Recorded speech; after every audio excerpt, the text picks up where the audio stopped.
فلما ذهب عن ابراہیم الروع، جب ابراہیم کا خوف جاتا رہا، وجاءت البشرا، اور یہ بشارت پہنچ گئی، ان کے لیے خوشی کی بات تھی کہ اب سارا کے ہاں بھی اللہ تعالیٰ بیٹا عطا کرے گا۔ یجادلنا فی قوم لوط، اب اس نے جھگڑنا شروع کر دیا ہم سے قوم لوط کے بارے میں۔ یہ مجادلہ جو ہے یہ تورات میں بڑی تفصیل سے آیا ہے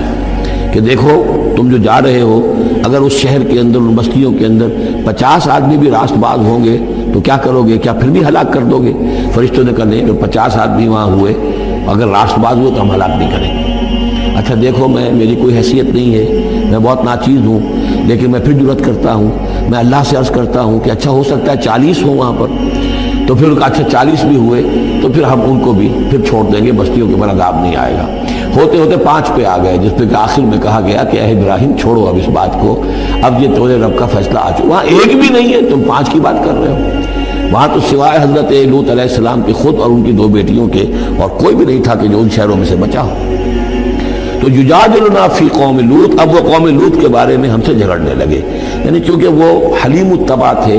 طبیعت میں نرمی تھی، وہی جو حضور کی طبیعت میں بھی تھی، حضرت ابوبکر کی طبیعت میں بھی تھی، اس وجہ سے انہوں نے کہا کہ عذاب سے بچنے کی کوئی شکل ہو سکے۔ ان ابراہیم لحلیم اواہ منیب، 3 الفاظ جمع کر دیے گئے۔ یقیناً ابراہیم بہت ہی حلیم بھی تھا، بہت ہی نرم دل تھا، اور بہت ہی اللہ کی جناب میں رجوع کرنے والا تھا۔ یا ابراہیم عارضا ھذا، تو اب کہا گیا ان سے کہ ابراہیم اب چھوڑیے، اب اس بات سے آپ ذرا قطع تعلق کیجئے۔ انہ قد جاء امر ربک، یہ تو اب آپ کے رب کا فیصلہ آ چکا ہے۔ وانہم آتیہم عذاب غیر مردود، اب ان پر وہ عذاب آ کر ہی رہے گا جسے لوٹایا نہیں جا سکے گا۔ ولما جاءت رسلنا لوطا سیء بہم وضاق بہم ذرعا، تو جب آئے ہمارے یہ فرشتادے بھیجے ہوئے، ہمارے یہ پیغامبر، یہ فرشتے لوط کے پاس، سیء بہم، تو وہاں پر یہ بھیجے گئے تھے بہت خوبصورت لڑکوں کی شکل میں، اور ان کے ہاں جو تھا معاملہ، آپ کو معلوم ہے کہ جو عبرت پرستی ان کے ہاں تھی اور جو سوڈمی تھی، تو یہ لڑکے خوبصورت آ گئے تو اس قوم کے لیے، تو ان کے لیے جشن ہو گیا کہ ہمارے لیے شکار آ گئے ہیں بہت اچھے، لوط کے ہاں بڑے عمدہ شکار پہنچے ہیں، لہذا وہ سب غول کے غول اب آ رہے ہیں، حضرت لوط علیہ السلام کے گھر پر چڑھائی کر رہے ہیں۔ تو جب ہمارے یہ فرشتادہ، ہمارے یہ جو نوجوان لڑکوں کی شکل میں جن کو بھیجا گیا تھا فرشتوں کو، جب پہنچے حضرت لوط کے پاس سیء بہم، وہ ان کو دیکھ کر بہت غمگین ہوا کہ یہ بڑا میرے لیے، وضاق بہم ذرعا، ان کا دل بڑا تنگ ہوا، وقال ھذا یوم عصیب، اور انہوں نے کہا میرے لیے بڑا سختی کا دن آ گیا ہے، میرے پاس اتنی طاقت نہیں ہے کہ میں ان بدبختوں کا مقابلہ کر سکوں، اپنے ان مہمانوں کو ان کی دستبرد سے میں بچا سکوں۔ اور وہ لوگ جو ہیں جانتے تھے جس قسم کی خبیث ان کی تباہی ہو چکی تھی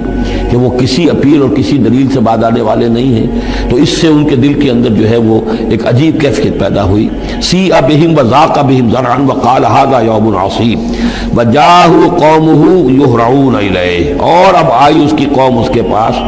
والہانہ دوڑتی ہوئی، بڑے خوشی سے ناچتے ہوئے آ رہے ہیں کہ آج تو ہمارے لیے جو ہے وہ بہت ہی عمدہ شکار پہنچ گیا ہے۔ ومن قبل كانوا يعملون السيئات، وہ پہلے ہی سے ان گندے کاموں کے اندر ملوث تھے۔ قال یا قوم هؤلاء بناتی هن اطہر لكم، حضرت لوط نے فرمایا کہ دیکھو میری قوم کے لوگوں، میری بیٹیاں موجود ہیں، وہ تمہارے لیے بہت پاکیزہ ہیں۔ اس کے 2 معنی کیے گئے، ایک تو یہ کہ بیٹیوں سے مراد ہے کہ جو تمہاری بیویاں ہیں وہ میری بیٹیوں کے مانند ہیں۔ نبی جو ہوتا ہے وہ گویا کہ قوم کے لیے والد کی جگہ ہے، جیسے کہ قرآن مجید میں وازواجہ امہاتہم، حضور کی تمام ازواج جو ہیں وہ پوری امت کے لیے ماؤں کے درجے میں ہیں، تو گویا کہ میری بیٹیاں ہیں، اللہ نے تمہارے لیے ان کو پیدا کیا ہے، تمہارے لیے جوڑا بنایا ہے، وہ پاک جو ہے تمہارے لیے راستہ اپنی شہوت کی کے تقاضے کو پورا کرنے کے لیے صحیح راستہ اس کو چھوڑ کر، اور یہ بھی ہو سکتا ہے کہ انہوں نے اپنی بیٹیوں ہی کو پیش کیا ہو کہ تمہیں اگر کرنا ہی ہے تو نکاح کر لو، میں اپنی بیٹیاں تمہیں نکاح میں دینے کو تیار ہوں، لیکن میرے جو یہ مہمان ہیں ان کے بارے میں مجھے رسوا نہ کرو۔ قال یا قوم هؤلاء بناتی هن اطہر لكم فاتقوا اللہ ولا تخزون فی ضیفی، تو اللہ کا خوف کرو اور دیکھو مجھے میرے مہمانوں کے معاملے میں رسوا مت کرو۔ الیس منکم رجل رشید، کیا تم میں کوئی ایک آدمی بھی شریف اور کوئی ایک آدمی بھی نیک چلن نہیں رہا؟ یعنی کوئی تو تم میں سے ایسا نکل آتا جو میرا ساتھ دیتا، جو میری ہاں میں ہاں ملاتا، تم میں تو معلوم ہوتا کہ کوئی ایک شخص بھی شریف النفس باقی نہیں رہا۔ قالوا لقد علمت ما لنا فی بناتک من حق، انہوں نے کہا کہ لوط تمہیں خوب معلوم ہے تمہاری بیٹیوں پر ہمارا کوئی حق نہیں ہے۔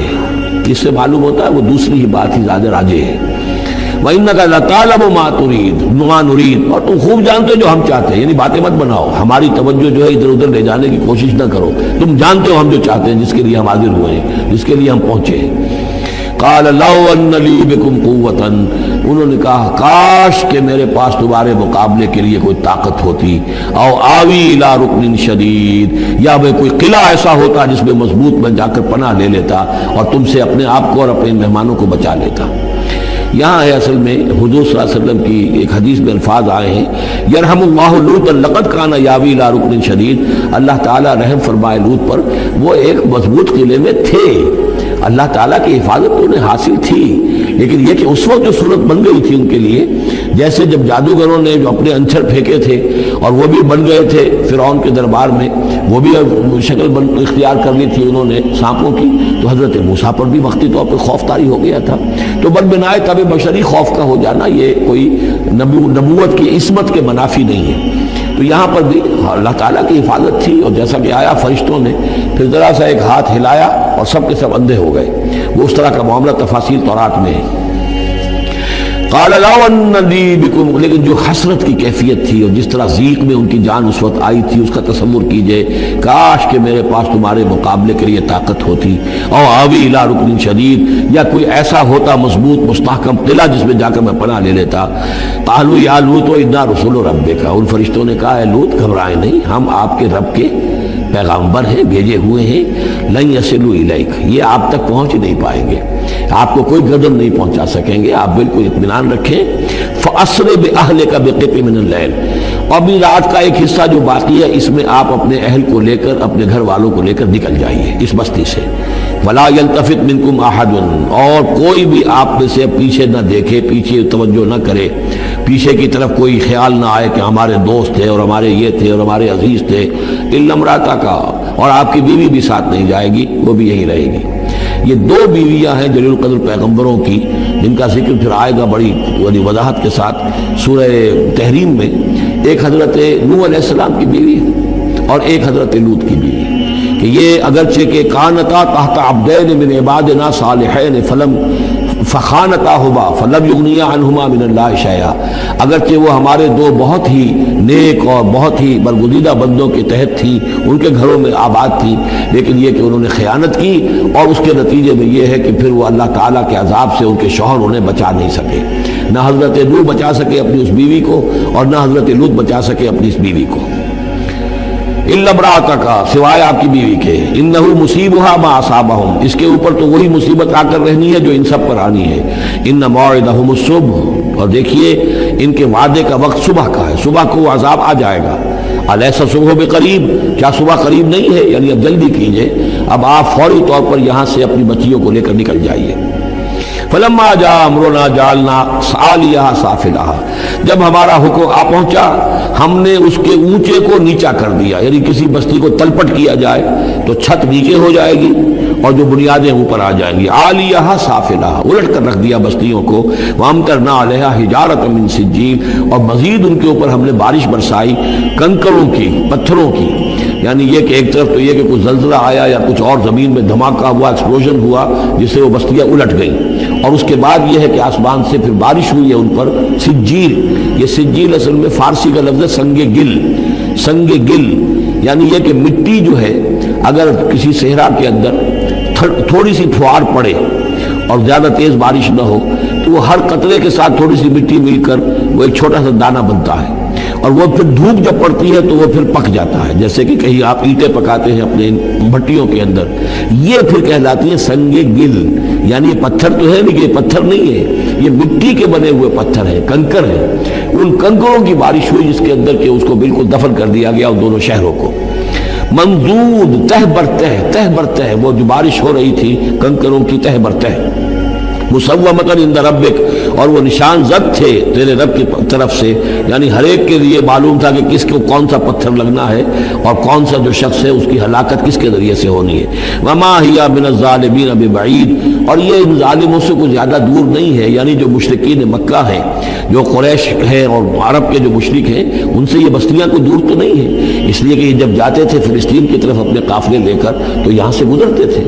قوم سمود کا مسکن بھی ان کے راستے میں آتے تھے، قوم مدین کا علاقہ بھی ان کے راستے میں آتا تھا، پھر یہ عمورہ اور صدوم کی بستیوں کے جو ہے یہ بھی کچھ ان کے جو آثار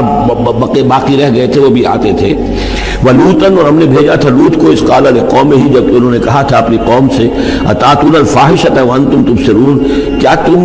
دیکھتے ہوئے فحش کا حرکت کا ارتکاب کرتے ہو؟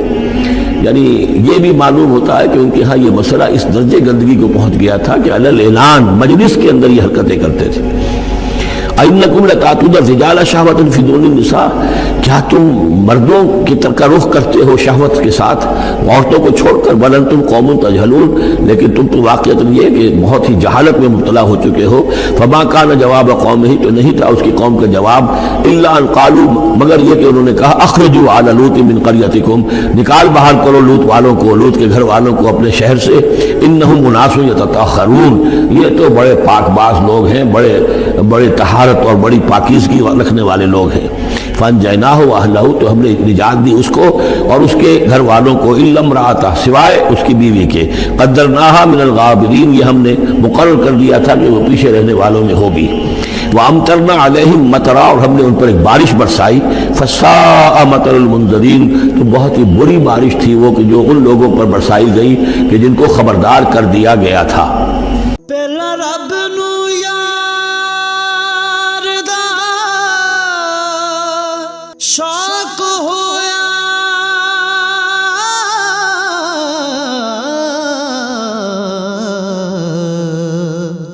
نبی پاک دا کرن جمال مائیں، آیا وحی لے کے ہویا ترت حاضر، تے لیا یار نے یار نو پال